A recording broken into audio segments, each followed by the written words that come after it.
بچاتا ہے. تو کئی اعتبارات سے, اور یہ جو ظلم ہو رہا ہے یہ ظلم عظیم ہے. اور میں یہ کہوں گا کہ جس گھر میں لاش پہنچی, آپ مجھے بتائیے کہ اس گھر والوں پر کیا گزرتی. ابھی آج دوپہر کو ایک میڈیا ٹاک ہو رہی تھی, اس میں پولیس والوں کا ذکر ہوا. جی اتنے پولیس والے, 4 پولیس والے مر گئے, اللہ ان کی بخشش فرمائے, اللہ انہیں جنت میں جوار رحمت میں جگہ عطا فرمائے. وہ ظلم ہوا, ہم اس کی تائید نہیں کرتے, پولیس والے بھی ہمارے مسلمان بھائی.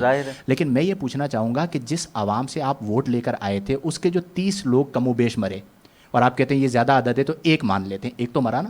لاشیں تو آپ نے دیکھی ہوگی جامع مسجد رحمت, وہ جو ایک لاش بھی پڑی ہوئی ہے اور وہ حالت روزہ میں مرا ہے اور اس کی لاش گھر پہنچی ہے, آپ مجھے بتائیے آپ نے اس کا ذکر کیوں نہیں کیا؟ آپ کہتے ہیں نا کہ حالات ناسازگار ہوئے جس کی وجہ سے عام شہریوں کا انتقال ہوا, اللہ تعالیٰ ان کی بھی بخشش کرے. آپ نے صرف 4 پولیس والوں کو ذکر کر دیا جن سے کل آپ ووٹ کی بھیک مانگ رہے تھے, اور جن کے ووٹ سے آپ اس کرسی پر پہنچے ہو, آپ اس کا ذکر تک نہیں کرتے. اور سب سے اہم بات یہ ہے کہ دیکھیں عوام, آپ ایک بات شاہ صاحب بخوبی جانتے ہیں اور یہ ہمارے ناظرین بھی جانتے ہیں کہ پاکستان اور پوری دنیا میں بریلوی مکتبہ فکر جیسے کہا جاتا ہے, یا رسول اللہ بولنے والے یہ نان وائلنس لوگ ہیں. اور یہ ہمارے جو بوٹ والے لوگ ہیں وہ بھی جانتے ہیں کہ یہ اسلحے والے نہیں ہیں, یہ بارود والے نہیں ہیں, یہ کبھی کسی اور کاز کے لیے نہیں نکلے. یہ جب بھی نکلے ہیں یا رسول اللہ کے لیے نکلے ہیں, سرکار کی عظمت کے لیے نکلے ہیں, اور ناموس رسالت کے لیے نکلے ہیں.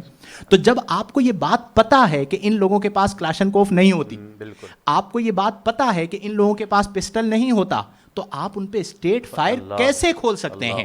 آپ کو یہ کیسے جرت ہوئی؟ اچھا پھر آپ یہ کہتے ہیں کہ جی انہوں نے یہ کیا. ایک ہوتا ہے ایکشن, ایک ہوتا ہے ری ایکشن.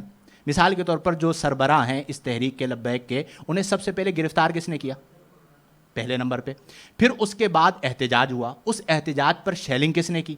تو جب آپ نے ایکشن کیا, اس کے ری ایکشن میں جو کچھ ہوا وہ بھی ہم اس کو کنڈیم کرتے ہیں. اچھا پھر جو شورا کے افراد ہیں انہوں نے کہا کہ یہ ہماری پالیسی نہیں. علامہ خادم حسین رضوی رحمہ اللہ یہ فرمایا کرتے تھے, ہم تو محبت کو, ہم نکلے کس لیے؟ ہم اپنے لیے تو نکلے ہی نہیں, ہم تو عظمت مصطفی کریم کے لیے نکلے ہیں. تو جب اس طرح کی چیزوں کو دیکھیں تو اعتدال کے ساتھ دیکھیں. اور رات کو ایک بہت خوبصورت بات کہی کہ یہ صرف ایک تنظیم کی بات نہیں, یہ پورے اہل سنت کا نعرہ ہے, لبیک یا رسول اللہ, تو اور ہر مسلمان کا نعرہ ہے. تو اس نعرے پر ہماری جانیں قربان ہے. اب کے بعد خدا را ایک ریکویسٹ میں یہ کروں گا کہ مذاکرات کے ذریعے اس کا حل نکالیں. قطعی طور پر دوبارہ یہ جرت بھی نہ کریں کہ آپ ان کے ساتھ سختی کریں گے. یہ وہ لوگ ہیں جو جان بچانے کے لیے نکلے ہی نہیں ہیں, یہ تو جان ہتھیلی پر لے کر نکلے ہیں کہ سرکار کے قدموں پر قربان ہو جائیں. تو آپ پہلے بھی مذاکرات کر لیتے, اتنا نقصان نہ ہوتا, پیار محبت سے بیٹھ کر بات کرتے, کوئی درمیانی راستہ نکالتے. اور ون لائنر یہ ہے کہ ہمارے جو